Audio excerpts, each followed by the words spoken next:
Okay, Happy New Year from the Glenn Beck program. My name's Mike Broomhead, and I'm here today and Friday. And we're talking about the fiscal cliff, and was asked by a caller where we could start cutting. And I launched into a tirade about the cell phone program. And for most people, I still believe this about most people.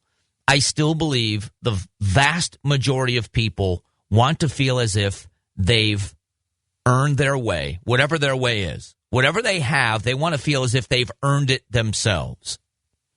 Whether you rent or own, whether you have a small car or a big car, you want to feel as if you've earned it yourself. You've worked for that.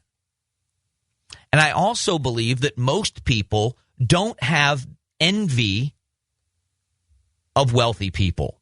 I know I never have, and I don't think most people do.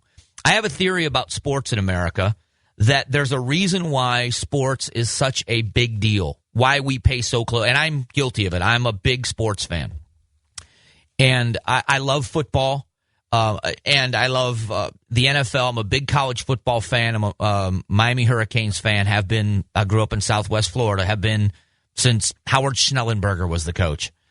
I love sports, and I believe that people see it, whether they do it consciously or not, see sports as the last bastion of fairness. Because referees make mistakes, it's not always fair in that regard, but it's equal. There's no racism on a football field. The best players play. Now, there's the argument about coaching and ownership, but on the field, what the fans consume is fairness. There is no affirmative action. As a matter of fact, if they tried affirmative action in professional sports, black athletes would be outraged and offended, and should be. You know, in Arizona, we don't have much to cheer about this season, but Larry Fitzgerald is one of the greatest football players in the NFL, and definitely in the top 3 receivers in the NFL. Just not anybody throwing to him this year. But if somebody said to Larry Fitzgerald, Larry, you only need to learn 75 or 80% of the playbook because it's affirmative action, and so in order for you to be a starter on the team, you only need to know 75% of the playbook. It would be ludicrous. There's no affirmative action in football, on the football field, or the baseball field, or the basketball court. And if you're good, you play. And if you're exceptional, you get paid exceptionally. Nobody complains.